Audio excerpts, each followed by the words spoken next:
Astaghfirullah. Bismillahirrahmanirrahim. Assalamualaikum warahmatullahi wabarakatuh.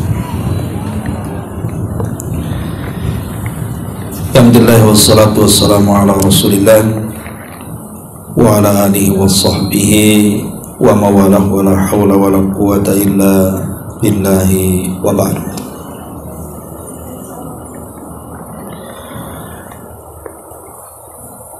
Lanjutkan kajian kita, masih membahas kitab Bulughul Maram dan kita masuk pada bab salat al-khusuf. Kemarin kita baru memulai dengan muqaddimah daripada salat khusuf, dan sekarang kita masuk pada fikihnya tentang kaifiyah, tata cara salat khusuf. Kita mulai dari hadis pertama.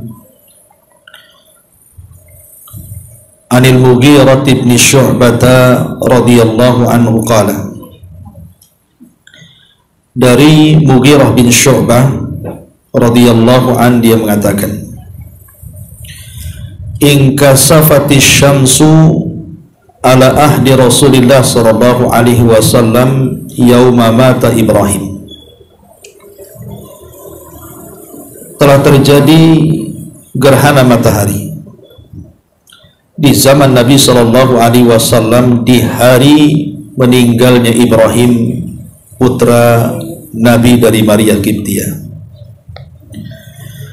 Faqala an-nas, maka manusia berkata, in kasafati syamsu li mauti Ibrahim. Manusia pun membicarakan soal kematiannya dan mengatakan telah terjadi gerhana matahari karena kematian Ibrahim. Faqala Rasulullah sallallahu alaihi wasallam, maka Nabi sallallahu alaihi wasallam bersabda, inna syamsa wal qamara ayatani min ayatillah la yankashifani li mauti ahadin wala li hayati.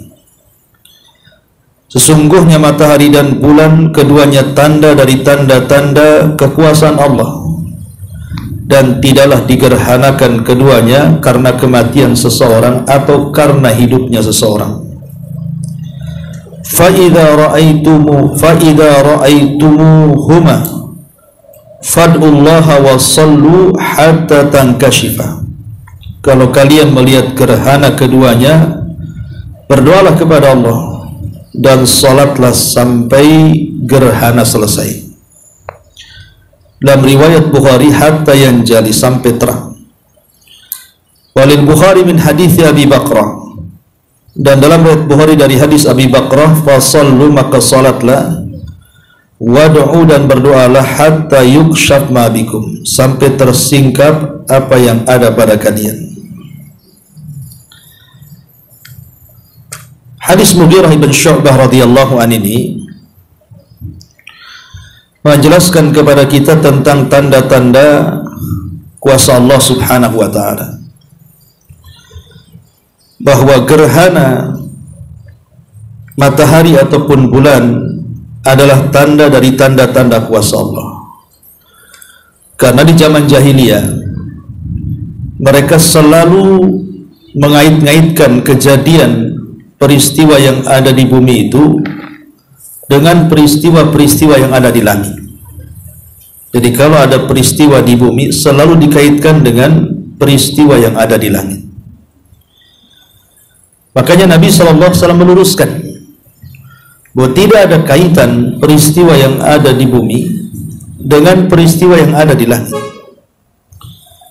Karena orang-orang jahiliyah menganggap kalau terjadi gerhana, maka mereka mengatakan ada pengaruhnya dengan kondisi di bumi. Salah satunya lahirnya seseorang atau matinya seseorang. Lah, karena kebetulan terjadinya gerhana itu bertepatan dengan meninggalnya putra beliau, Ibrahim, putra daripada Maria Kiptia, dan itu putra Rasul terakhir. Ketika Nabi SAW sudah mendekati ajalnya, dikaruniakan anak namanya Ibrahim dari budaknya Maria Kiptia, dan itu putra beliau, kesayangan beliau, karena memang putra beliau sudah meninggal sebelumnya ketika masih berada di Mekah. Pertama Qasim, yang kedua Abdullah. Kalau Qasim lahir sebelum Rasul diangkat menjadi nabi, kalau Abdullah lahir setelah beliau diangkat jadi nabi. Dua-duanya wafat di waktu bayi. Lah ketika hijrah, kemudian Nabi SAW dapat hadiah seorang budak dari Mesir, Raja Muqawqus namanya, Maria Kiptia, dan juga Sirin. Tapi Nabi SAW mengambil Maria dan memberikan Sirin kepada Hasan ibn Thabit, penyair Nabi SAW. Kemudian Rasul menggauli budaknya, akhirnya lahirlah Ibrahim, putra daripada Maria Kiptia ini. Tapi di usia setahun 8 bulan Allah Subhanahu wa ta'ala takdirkan Ibrahim ini meninggal. Dan kita tahu bahwa di zaman Nabi SAW belum pernah terjadi gerhana. Jadi gerhana di zaman Nabi itu cuma satu kali, gerhana matahari. Kemudian gerhana matahari ini bukan gerhana separuh tapi total, sehingga kemudian menakutkan para sahabat yang ada di kota Madinah, termasuk Nabi SAW. Sehingga peristiwa itu dikait-kaitan akhirnya. Jangan-jangan kematian Ibrahim ini ada kaitan dengan gerhana matahari total, karena para sahabat masih terkait dengan khurafatnya jahiliyah. Maka Nabi SAW menjelaskan bukan, bahwa gerhana itu bukan karena kematian Ibrahim atau bukan karena lahirnya siapapun, tapi gerhana matahari itu satu tanda dari tanda-tanda kuasa Allah. Dalam riwayat yukhawwifu bihi ma ibadah, dalam rangka menakut-nakuti hamba-hambanya. Makanya Allah Subhanahu wa ta'ala menjelaskan bahwa di antara tanda-tanda kuasa Allah itu wa min ayatihi lailu wan nahar, dan dari tanda-tanda kuasa Allah itu ada siang ada malam. Wasyamsa wal qamar, juga ada matahari dan bulan. La tasjudu lisyamsi wala lil qamari, janganlah kalian sujud kepada bulan dan matahari. Wasjudu lillahi alladzi khalaqahunna in kuntum iyyahu ta'budun, tapi sujudlah kepada yang menciptakan keduanya kalau betul-betul kalian beribadah kepada Allah Subhanahu wa ta'ala. Maka gerhana matahari atau bulan itu tanda-tanda kuasa Allah saja. Untuk lebih lagi kita mentauhidkan Allah Azza wa Jalla, bahwa di sana ada zat pencipta kaum, pencipta alam semesta, dialah Allah Subhanahu wa ta'ala. Karena tanda-tanda itu kan ada dua. Ada tanda-tanda yang disebut dengan al-kauni, ada tanda-tanda yang disebut dengan syar'i. Lah tanda-tanda kauni itu artinya peristiwa-peristiwa yang ada di alam semesta untuk menunjukkan adanya Allah Subhanahu wa ta'ala, seperti adanya gempa, adanya tsunami, adanya gunung meletus, adanya banjir, atau peristiwa-peristiwa besar lainnya. Termasuk juga adanya gerhana untuk menunjukkan bahwa di sana ada Tuhan yang menciptakan segalanya. Adapun ayat syar'i itulah Al-Quran yang kita baca, kemudian hadis-hadis Nabi SAW yang sahih. Nah, dua-duanya adalah tanda-tanda kuasa Allah Subhanahu wa ta'ala. Makanya di sini Nabi SAW dengan tegas mengatakan inna syamsa wal qamara ayatani min ayatillah, sesungguhnya matahari dan bulan keduanya tanda dari tanda-tanda kuasa Allah. La yang kashifani, tidaklah keduanya digerhanakan. Limauti ahadin wala lihayati, karena kematian seseorang ataupun karena hidupnya seseorang. Rasul langsung membantah keyakinan khurafatnya orang-orang jahiliyah, bahwa bintang-bintang yang ada di langit itu memiliki pengaruh dengan peristiwa yang ada di bumi. Tidak ada pengaruh sama sekali. Semua peristiwa itu adalah qudratullah, kuasa Allah Subhanahu wa ta'ala.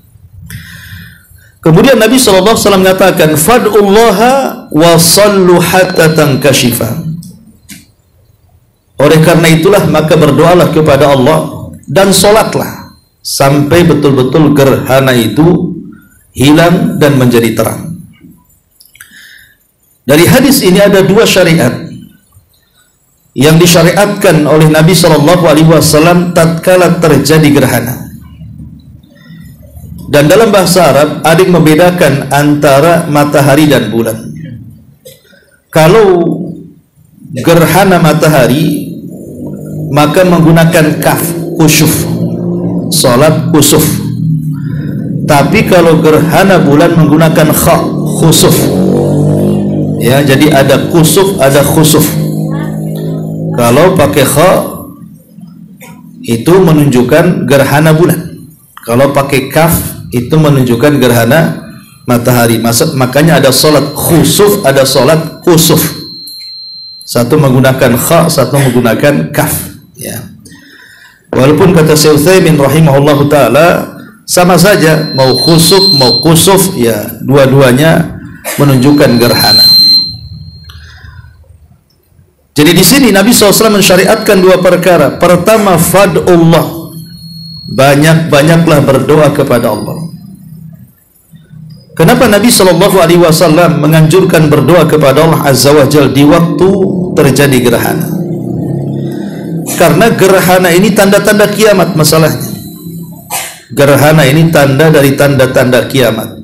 Untuk sampai kepada tanda-tanda kiamat besar. Kemudian yang kedua, salat. Jadi selain berdoa, kemudian Nabi SAW mensyariatkan salat. Karena salat inilah yang kemudian menenangkan kita. Nabi SAW itu kalau ada masalah besar, maka Nabi SAW langsung salat. Lah karena Nabi SAW ketika itu mengalami ketakutan yang hebat, disangka akan terjadi kiamat, maka Nabi SAW mengajak para sahabat untuk salat. Begitulah kebiasaan Rasul. Karena Nabi SAW idza hazabahu amrun fazia ila shalah. Rasul itu kalau ada masalah besar, maka Nabi SAW langsung melakukan salat. Maka di sini Nabi SAW juga melaksanakan salat sampai betul-betul gerhananya hilang.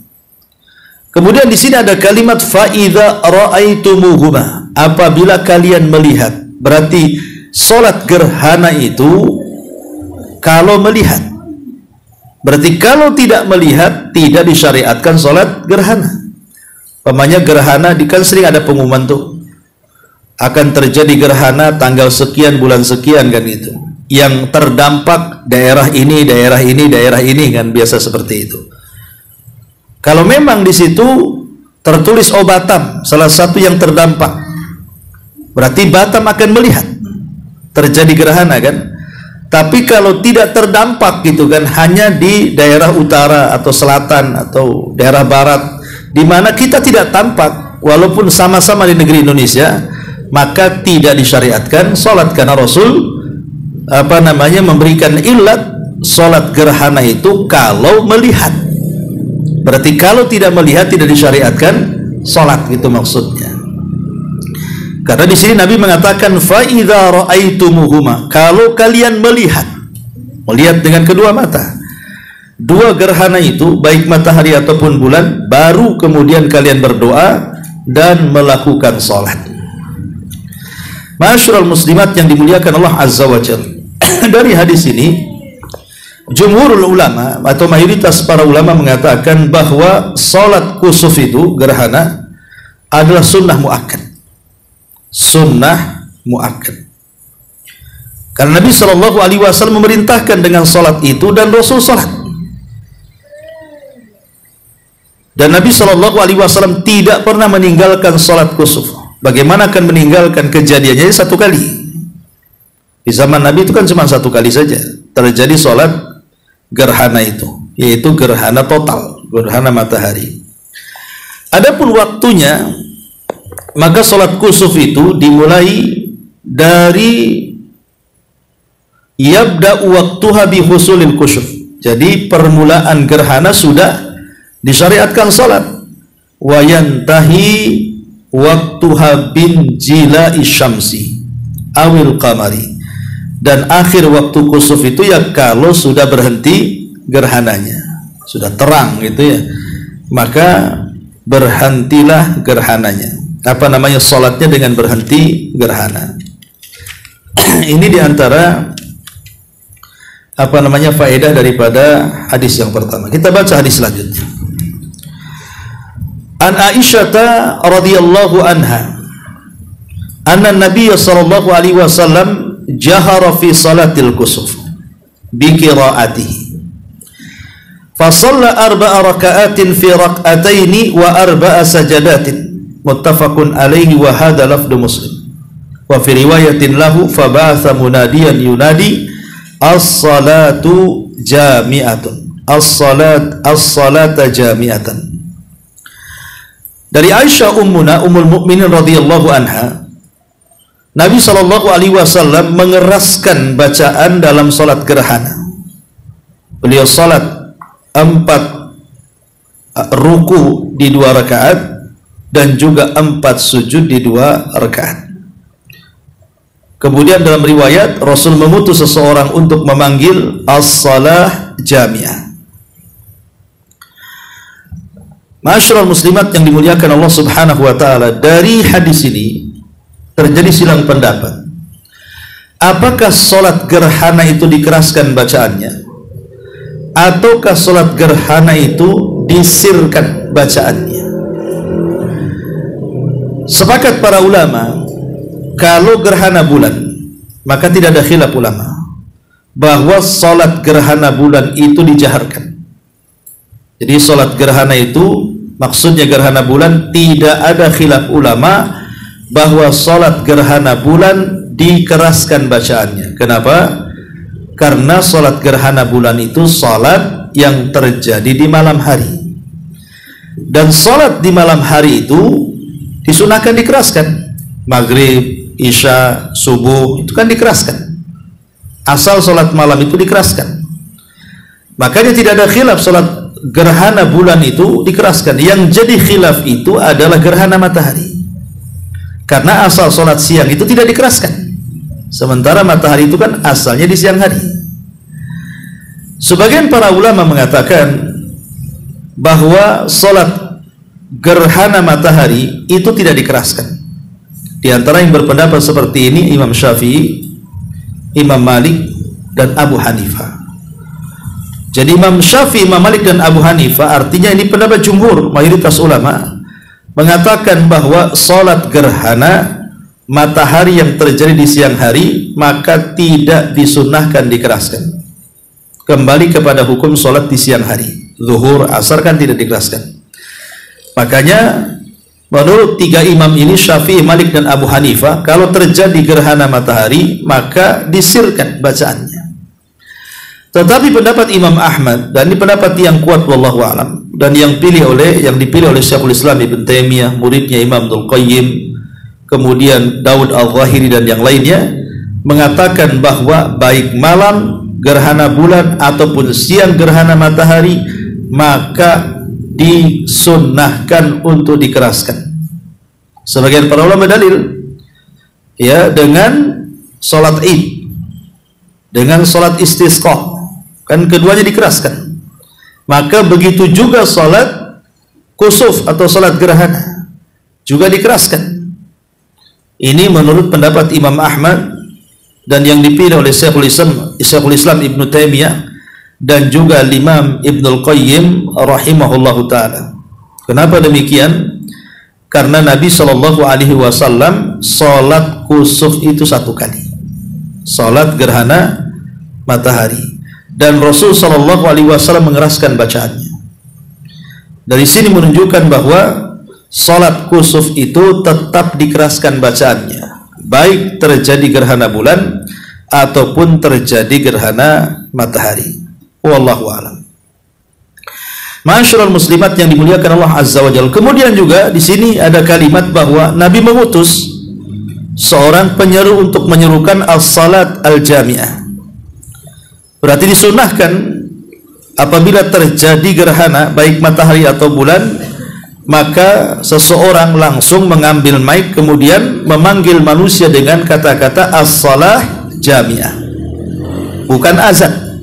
Ya, jadi sebagai pengganti azan, maka panggilan kepada manusia supaya datang ke masjid dengan panggilan as-salat al-jami'ah. Al-Imam Ibnu Qudamah menyebutkan di sini, wa yusannu an yunadalah, disunnahkan untuk memanggil pada salat gerhana itu as-salatu jami'atun, as-salatu jami'ah, bahwa salat akan ditegakkan. Dan itu berdasarkan hadis Abdullah bin Amr radhiyallahu an, ketika terjadi gerhana matahari di zaman Nabi SAW, maka penyeru akan memanggil dengan sebutan as-salatu jami'atun, muttafaqun alaih.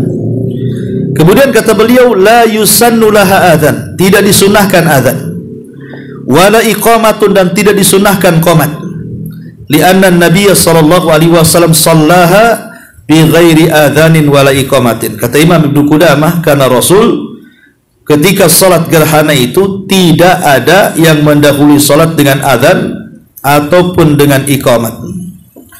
Wali annaha min ghairi salawatil khamsi, dan juga salat gerhana bukan salat 5 waktu. Fa asbahat sa'iran nawafil, maka sebagaimana salat-salat sunnah tidak dimulai dengan azan, maka begitu juga salat gerhana tidak dimulai dengan azan. Ini perkataan Al-Imam Ibnu Qudamah rahimahullahu taala.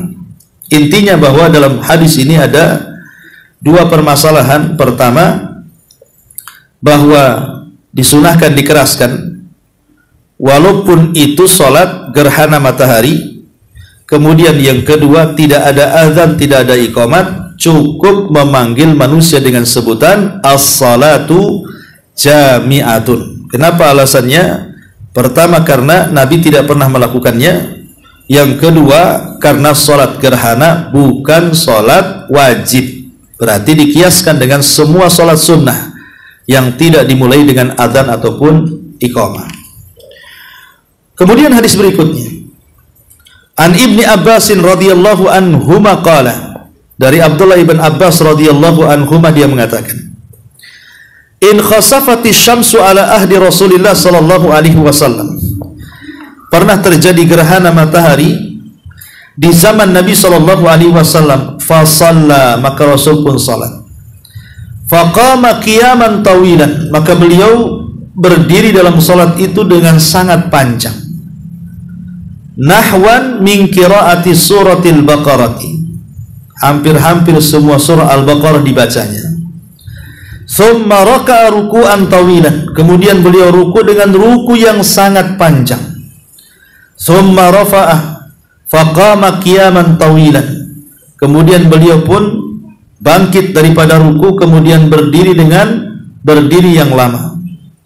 Wa huwa dunal qiyamil awal, tentu tidak seperti berdiri yang pertama, agak sedikit pendek dibandingkan yang pertama. Tsumma raka'a ruku'an, kemudian beliau pun ruku tawilan, dengan ruku yang panjang. Wa huwa dunar ruku'il awal, tentu berbeda dengan ruku yang pertama, agak pendek. Tsumma sajada, setelah itu beliau sujud. Tsumma qama qiyaman tawilan, kemudian beliau pun bangkit dari sujud, kemudian berdiri dengan lama. Wa huwa dunal qiyamil awal, tentu berbeda dengan berdiri yang pertama, lebih pendek lagi. Tsumma raka'a ruku'an tawilan, maka beliau pun ruku dengan ruku yang panjang. Wa huwa dunar ruku'il awal, tentu berbeda dengan ruku yang pertama, lebih pendek lagi. Tsumma rafa'a, kemudian beliau mengangkat badannya. Faqama qiyaman tawilan, beliau pun kemudian berdiri dengan berdiri yang lama. Wa huwa dunal qiyamil awal, tentu berbeda dengan berdiri yang pertama. Tsumma raka'a ruku'an tawilan, kemudian beliau ruku dengan ruku yang panjang. Wa huwa dunar ruku'il awal, berbeda dengan ruku yang pertama. Tsumma sajada, kemudian sujud. Tsumma sarafa, kemudian beliau berpaling. Wa qad injalati syamsu, sementara matahari sudah terang. Fa khataban nas, beliau berkhutbah, muttafaqun alaih. Dan dalam riwayat Bukhari dan lafaz untuk Bukhari, maksudnya lafaz yang panjang ini, dan juga disebutkan dalam riwayat Muslim, shalla hina kasyafati syamsu thamani raka'atin fi arba'i sajadatin. Beliau kemudian salat ketika terjadi gerhana matahari 8 rakaat, 8 ruku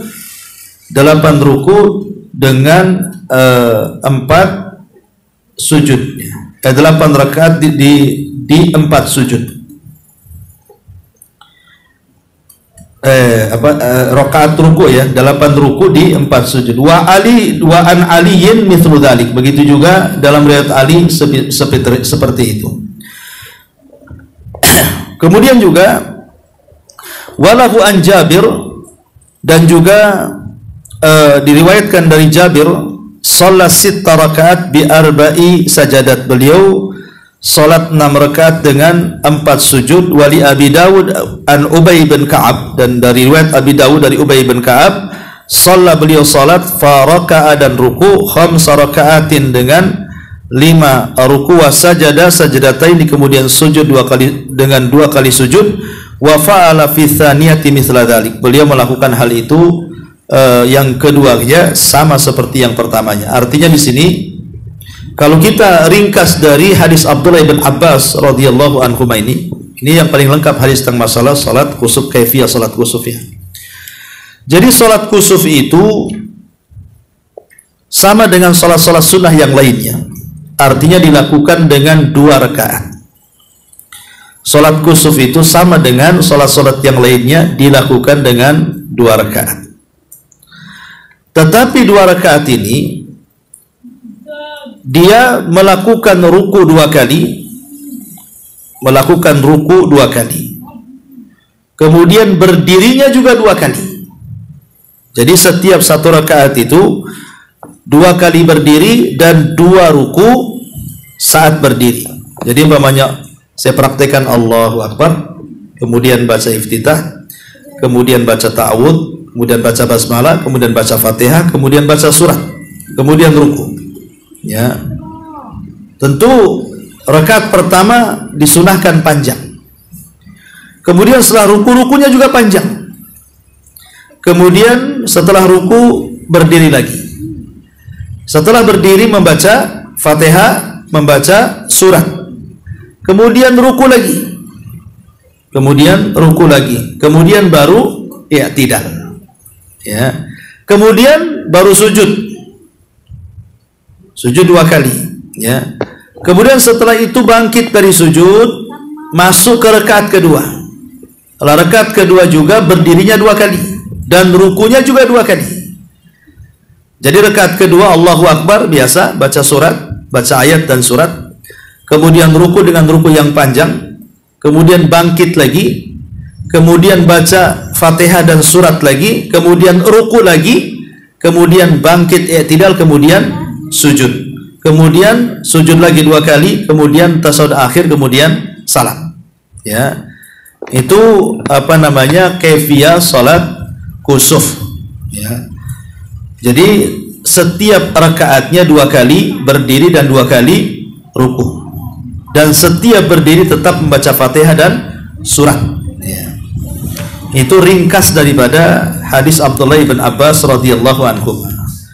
Tentu kalau kita melihat hadis Abdullah bin Abbas ini, rakaat pertama panjangkan bacaannya sepanjang-panjangnya kan itu, karena terkadang gerhana itu lama, bisa sejam 2 jam kadang-kadang kan. Makanya kemudian pada rakaat pertama itu dipanjangkan berdirinya. Ketika dipanjangkan berdirinya, maknanya bacaannya dipanjangkan. Ya. Kemudian ruku pada rakaat pertama ini dipanjangkan rukunya. Ya. Kemudian bangkit lagi, berdiri yang kedua. Kemudian baca Fatihah dan surat. Lah ini harus lebih pendek dibandingkan rakaat yang pertama tadi. Berdiri yang pertama maksudnya. Kemudian ruku lagi lebih pendek dibandingkan ruku yang pertama. Kemudian baru sujud. Kemudian masuk pada rakaat yang kedua, berdiri di rakaat yang kedua itu maka harus lebih pendek dibandingkan rakaat yang pertama. Jadi suratnya agak dipendekkan lagi. Kemudian ruku, kemudian bangkit lagi berdiri. Lah berdiri yang terakhir, sudah 4 kali berdiri ini, harus lebih pendek lagi daripada berdiri yang pertama, dan rukunya juga lebih pendek lagi, baru kemudian sujud, kemudian tasyahud, kemudian salam. Itu ringkas daripada hadis Abdullah ibn Abbas radhiyallahu anhu. Wallahu a'lam. Masyarul muslimat yang dimuliakan Allah azza wa jalla, terjadi silang pendapat di antara ulama berapa kali sebenarnya ruku dalam salat kusuf itu. Yang pertama, ada yang mengatakan ruku'ani fi kulli raka'atin, 2 ruku pada setiap rakaat. Dan ini adalah pendapat Syafi'i, pendapat Malik, pendapat Ahmad, dan inilah pendapat jumhur mayoritas para ulama berdasarkan hadis yang warid dari Nabi Shallallahu Alaihi Wasallam yang membicarakan salat kusuf. Dan inilah pendapat Syekhul Islam Ibn Taimiyah, Imam Ibnul Qayyim, Imam San'ani, Imam Syaukani, dan banyak para ulama yang berfatwa dengan pendapat yang pertama ini. Ini yang pertama. Yang kedua, boleh yajuju ruku'ani wa thalatha, boleh dilakukan dengan 2 ruku atau 3 ruku. Boleh dilakukan 2 atau 3 kali ruku. Kemudian boleh juga wa arba'atu fi kulli rak'atin, ataupun boleh juga 4 ruku. Amalan bil ahadits waridah fi dzalik, sebagai pengamalan dalam hadis yang warid tentang masalah salat kusuf. Jadi kalau 3 ruku berarti 3 kali berdiri. Kalau 4 ruku juga di 4 kali berdiri dalam 1 rakaat itu. Ya, jadi umpamanya Allahu Akbar, baca iftitah, ta'awudz, basmalah, Fatihah, surat, ruku. Kemudian berdiri lagi. Kemudian baca Fatihah, kemudian surat, kemudian ruku. Berdiri lagi. Baca Fatihah, kemudian surat, kemudian ruku, berdiri lagi. Kemudian baru sujud. Ini kalau 3 ruku, ya. Kalau 4 ruku ya sama, tinggal nambah saja. Setelah ruku yang ketiga berdiri lagi, baca Fatihah, baca surat, kemudian ruku, kemudian berdiri lagi. Jadi ada 2 kaifiyah yang disebutkan oleh di sini para ulama, bisa rukunya 3, bisa rukunya 4, atau rukunya 2 saja. Kemudian juga yang ketiga, yusalli rak'ataini kama yusalli al-jum'ata wa subha, atau salat gerhana itu sama dengan salat Jumat ataupun salat subuh. Maksudnya tidak banyak melakukan ruku. Ya bagaimana ibu salat subuh, seperti itulah salat gerhana. Ataupun bagaimana bapak-bapak salat Jumat, seperti itulah salat gerhana. Ya layaknya salat sunnah biasa. Ya, ini juga ada yang berpendapat seperti itu, dan ini adalah pendapat Imam Nawawi, pendapat Sufyan Ats-Tsauri, dan pendapat Abu Hanifah. Ya, berdasarkan bahwa salat kusuf sama dengan salat-salat sunnah yang lainnya, sehingga kaifiyahnya juga sama dengan salat-salat yang lainnya. Berarti di sini ada 3 pendapat tentang masalah salat kusuf. Pendapat yang pertama, ruku 2 kali. Pendapat yang kedua, boleh ruku 2 kali, 3 kali atau 4 kali. Pendapat yang ketiga, 1 kali saja, sama dengan salat-salat yang lainnya. Dan itu pendapat Imam An-Nawawi, Tsauri, dan Abu Hanifah. Tetapi wallahu alam, pendapat yang kuat dari 3 pendapat ini adalah pendapat yang pertama, karena itu yang paling banyak riwayat tentang salat kusuf, di mana salat kusuf itu pada setiap rakaatnya 2 kali ruku dan 2 kali berdiri.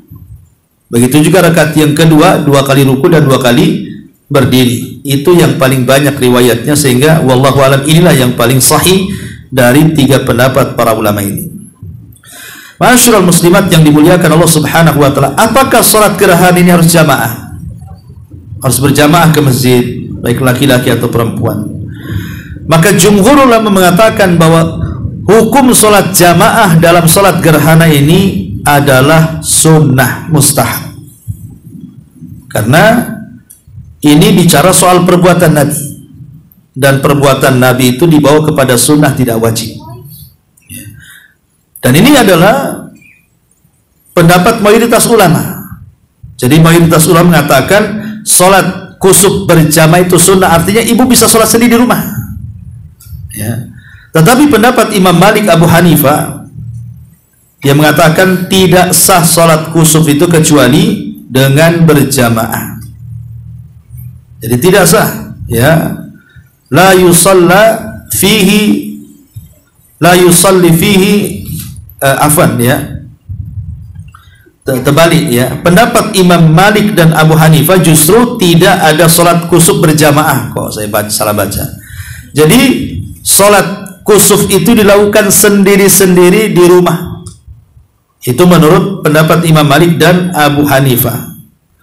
Tetapi ada juga pendapat yang lain seperti pendapat Abu Yusuf dan Muhammad ibn Hasan mengatakan bahwa justru jamaah itu syarat sahnya salat kusuf. Berarti di sini ada 3 pendapat ya. Pendapat yang pertama, pendapat mayoritas ulama. Pendapat mayoritas para ulama.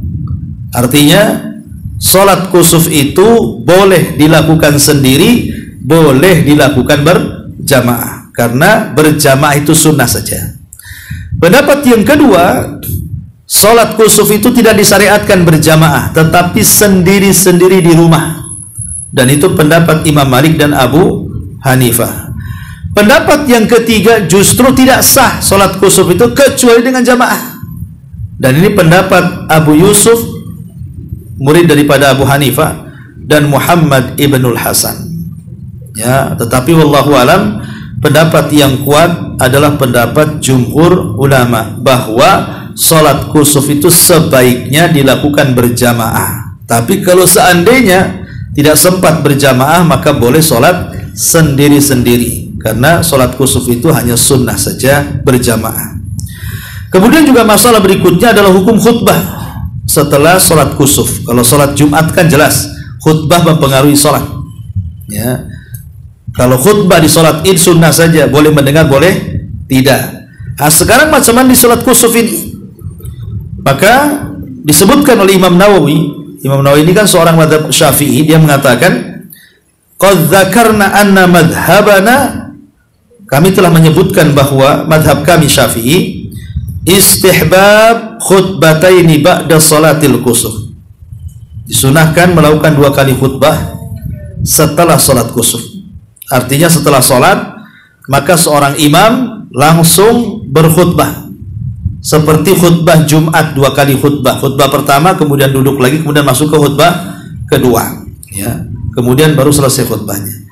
Ini dalam mazhab Syafi'i seperti itu. Dan itu juga perkataan jumhur salaf ya. Di antaranya ya, Al-Imam Ibnul Munzir yang menukilkan bahwa ini pendapat jumhur ulama. Tetapi Imam Malik dan Abu Hanifah serta Abu Yusuf dan Ahmad dalam satu riwayat tidak disyariatkan la tusra'u lahal khutbah, tidak ada khutbah, yang ada salat saja. Habis salat pulang. Itu katanya Imam Malik, Abu Hanifah dan Abu Yusuf serta Imam Ahmad dalam satu riwayat la tusra'u laha al khutbah, tidak disyariatkan adanya khutbah ya. Kenapa demikian? Alasannya karena Nabi SAW ketika terjadi gerhana itu, beliau hanya ngasih tahu bahwa gerhana itu bukan karena kematian seseorang, bukan karena hidupnya seseorang. Beliau bukan berkhutbah, beliau itu hanya ngasih tahu, meluruskan pemahaman saja ya. Tetapi oleh jumhur ulama kemudian dipahami bahwa itu adalah khutbah ya. Jadi Nabi SAW ketika memberikan alasan kenapa terjadi gerhana itu, kemudian meluruskan keyakinan orang-orang jahiliyah, itulah menunjukkan bahwa beliau sedang berkhutbah. Nah, dan ini pendapat yang kuat wallahu alam ya. Tetapi yang jadi persoalan, apakah 2 kali khutbah atau sekali khutbah saja? Ada yang mengatakan 2 kali khutbah berdasarkan pendapat Imam Syafi'i, dan ada yang mengatakan 1 kali khutbah saja, dan inilah pendapat yang kuat. Jadi cuma 1 kali khutbah saja, tidak ada duduk kemudian khutbah lagi seperti Jumat. Dan itu adalah zahir perkataan Imam Asy-Syaukani rahimahullahu taala. Ini masalah yang berikutnya. Kemudian masalah yang lain tentang disunnahkan memanjangkan salat dalam kusuf. Jadi sunnah hukumnya memanjangkan salat kusuf itu, baik berdirinya, baik rukunya, baik sujudnya. 3 perkara ini dipanjangkan. Jadi bukan hanya berdirinya saja panjang, rukunya pun harus panjang, sujudnya pun harus panjang, sunnah hukumnya ya. Walaupun kemudian ada sebagian ulama Syafi'i mengatakan tentang masalah apakah sujud harus dipanjangkan atau tidak, maka beliau mengatakan sujud seperti biasa, yang penting berdirinya saja yang lama. Ya, beliau maksudnya dalam mazhab Syafi'i mengatakan seperti itu. Wallahu a'lam. Intinya bahwa kalau kita melihat hadis-hadis Nabi Shallallahu Alaihi Wasallam, maka beliau memanjangkan berdiri, memanjangkan ruku, dan memanjangkan sujud sampai betul-betul gerhananya selesai. Baik, ma'asyiral muslimat yang dimuliakan Allah Subhanahu Wa Taala. Kemudian juga tentang hukum rakaat berdiri yang kedua kali. Kan berdiri yang pertama jelas tuh, baca Fatihah, kemudian surat, kemudian ruku, kemudian berdiri lagi kan. Ya. Jadi hukum berdiri yang kedua dan membaca Fatihah serta ruku yang kedua pada setiap rakaat.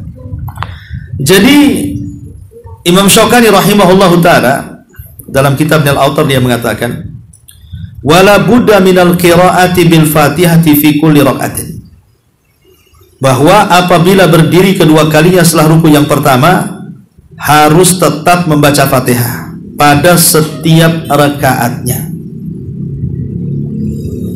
Bahkan kalau seandainya tidak membaca Fatihah, tidak dianggap sah sholatnya.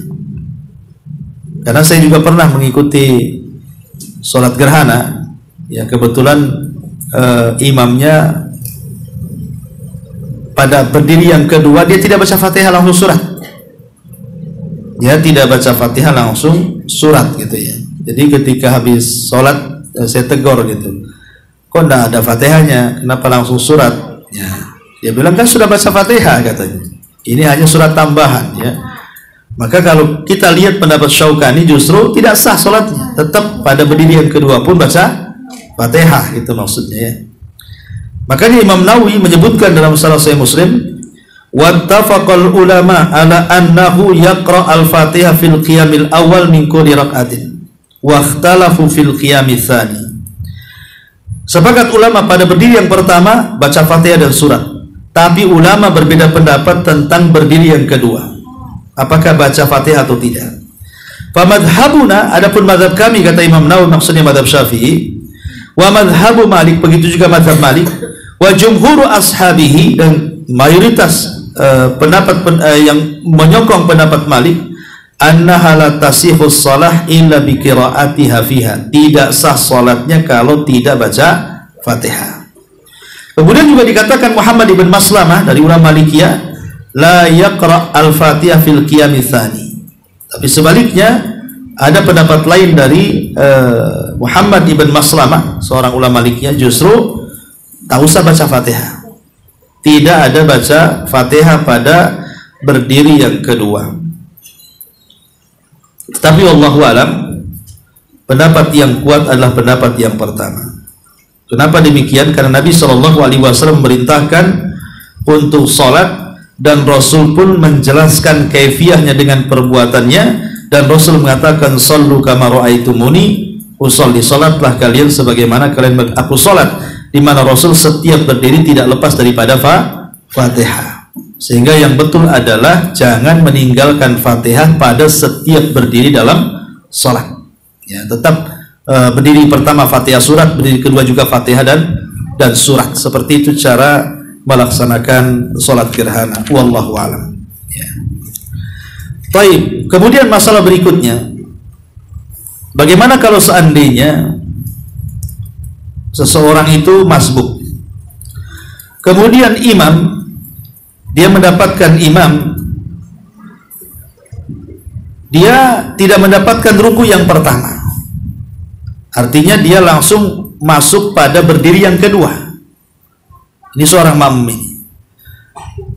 Maka pendapat Imam Syafi'i, dan ini salah satu juga pendapat Hanabilah, annahu la yakun mudrikan li rak'atil ula, bal idza sallama al-imam qama fazada rak'atan kamilatan bikiya maini wa ruku'aini. Jadi kalau umpamanya ibu masuk nih salat gerhana nih, sedang jamaah, lah imam ini ketika rakaat pertama pada berdiri yang pertama dan ruku yang pertama ibu nggak dapat, hanya dapat berdiri yang kedua saja, apakah dianggap dapat 1 rakaat? Itulah maksudnya ya. Maka pendapat Imam Syafi'i dan pendapat Hanabilah tidak dianggap 1 rakaat. Berarti ibu harus menambah 1 rakaat dengan 2 kali berdiri dan 2 kali ruku. Ini pendapat yang pertama. Pendapat yang kedua, pendapat jamaah dari kalangan Hanabilah, bahwa dia tetap mendapatkan 1 rakaat walaupun dia mendapatkan berdiri yang kedua dalam rakaat pertama. Tapi pendapat yang kuat wallahu alam adalah pendapat yang pertama, dia tidak mendapatkan 1 rakaat, harus nambah. Ya, dan ini pendapat yang difatwakan oleh Syekh bin Baz, Syekh Ibnu Utsaimin rahimahumallahu al-jami. Jadi ibu harus menambah 1 rakaat dengan 2 berdiri dan 2 ruku. Ini kalau posisinya ibu masmum. Ya. Masyaallah muslimat yang dimuliakan Allah Azza wa Jalla. Bagaimana sholat kusuf itu kalau terjadi di waktu larangan sholat? Kan ada 3 waktu larangan sholat setelah subuh, ketika matahari berada di kepala, ketika habis sholat asar sampai maghrib. Itu kan larangan sholat tuh. Tak boleh sholat di situ. Nah, dalam mazhab Hanafi dan juga Maliki serta Ahmad dalam satu riwayat tidak boleh sholat gerhana di waktu-waktu larangan. Tetapi mazhab Syafi'i dan Ahmad dalam satu riwayat, dan ini juga yang dipilih oleh Syekhul Islam Ibnu Taimiyah, maka dibolehkan sholat gerhana di waktu-waktu larangan. Kenapa? Karena sholat gerhana salah satu sholat yang dzatul asbab, ada penyebabnya, dan penyebabnya adanya gerhana. Makanya tidak ada larangan sholat gerhana di waktu-waktu yang dilarang. Ya, ini apa namanya di antara masalah-masalah seputar sholat gerhana. Wallahu alam. Kira sampai sini dulu. Inilah tata cara gerhana menurut beberapa riwayat dari hadis Nabi sallallahu alaihi wasallam. Taib sampai di sini. Kita buka tanya jawab, silakan.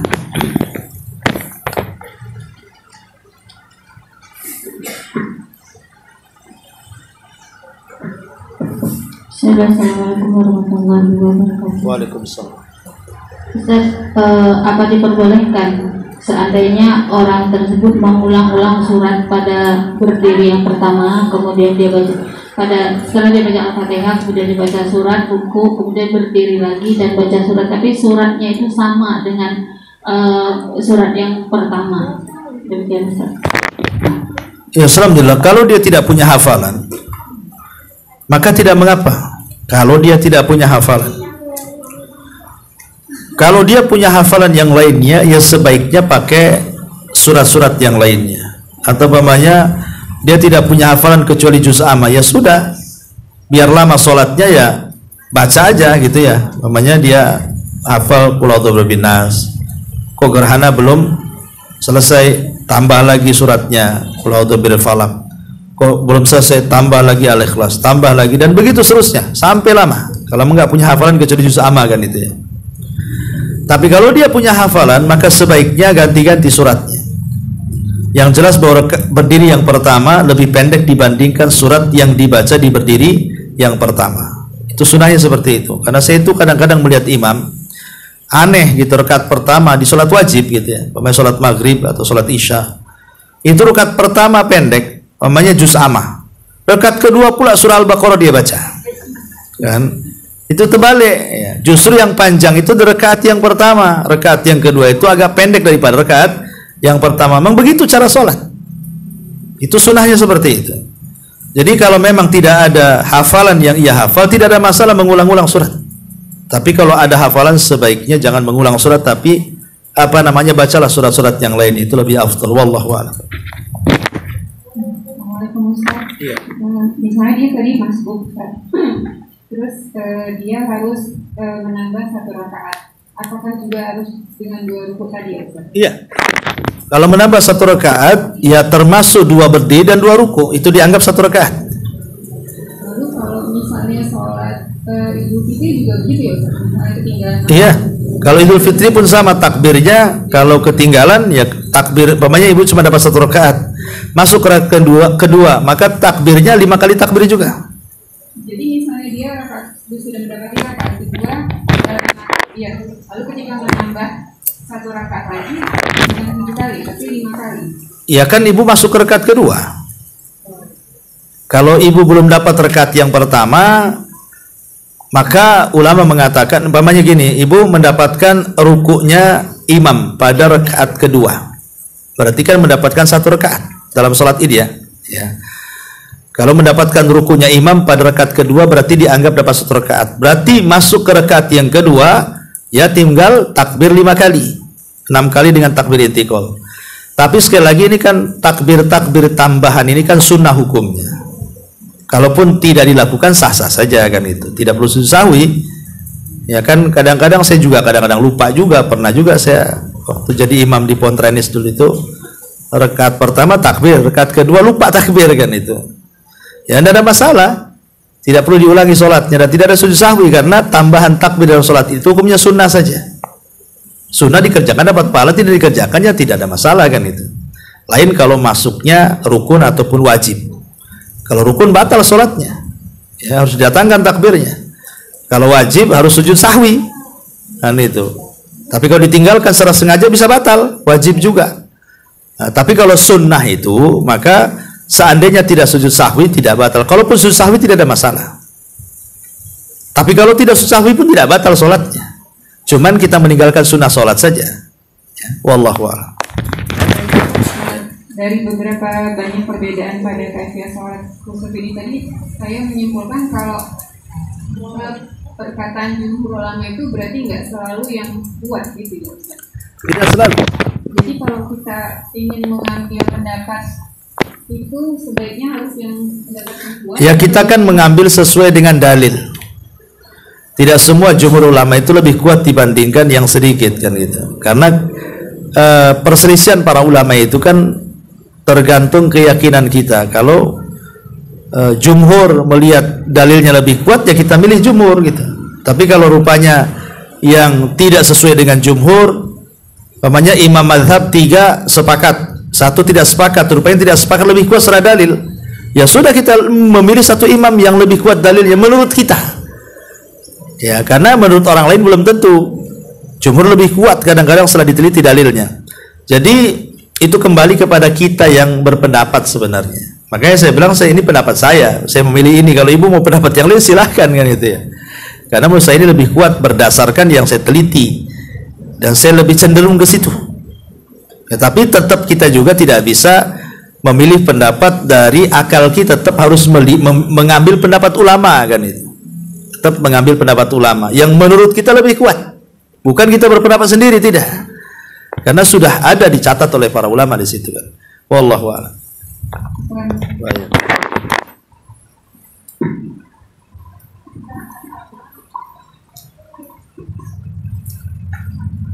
Kita lanjut dengan pertanyaan. Oke. Oh ya, ini ada hadiah. Baik, pertanyaan yang pertama. Tadi di awal saya sudah menjelaskan di antara alasan orang-orang jahiliyah bahwa sholat kusuf itu adalah pengaruh langit kepada bumi, pengaruh bintang-bintang terhadap bumi. Maka Nabi SAW membantah bahwa itu bukan pengaruh bintang-bintang terhadap bumi. Ya. Apa bantahan Nabi kepada keyakinan orang jahiliyah ini bahwa bintang, bulan, matahari itu tidak mempengaruhi kepada peristiwa yang ada di bumi? Apa bantahannya Nabi kepada mereka? Pakai mic ya Bu.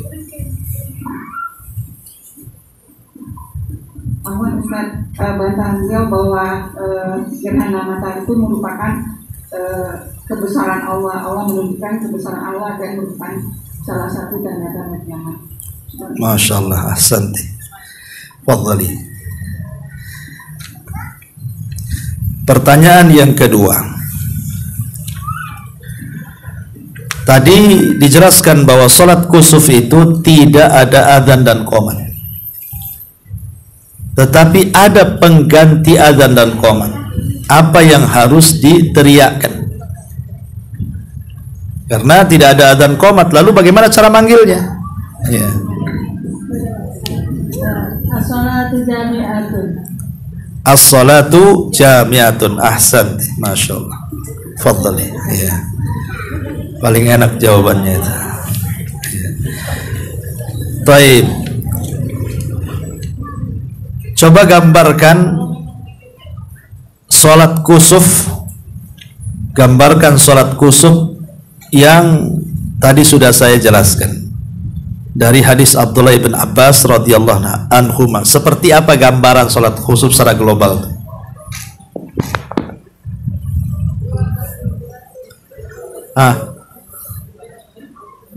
Gimana?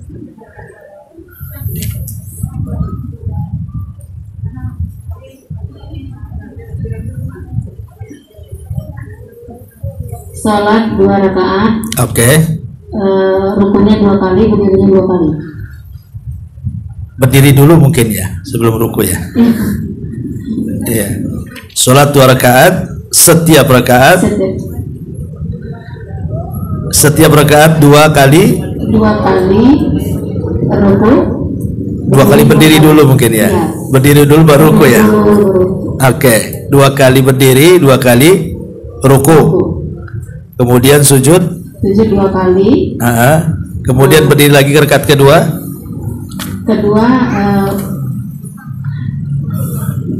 Sama dengan yang pertama lah. Iya, 2 kali berdiri lagi, 2 kali ruku lagi. Setiap berdiri baca Fatihah dan surat. Gak apa-apa lah, dapat hadiah juga. Ya, silahkan. Baik. Ini yang bisa saya sampaikan, mudah-mudahan ada manfaatnya. Subhanaka wa bihamdika, asyhadu an la ilaha illa anta, astaghfiruka wa atubu ilaik. Allahu a'lam. Assalamualaikum.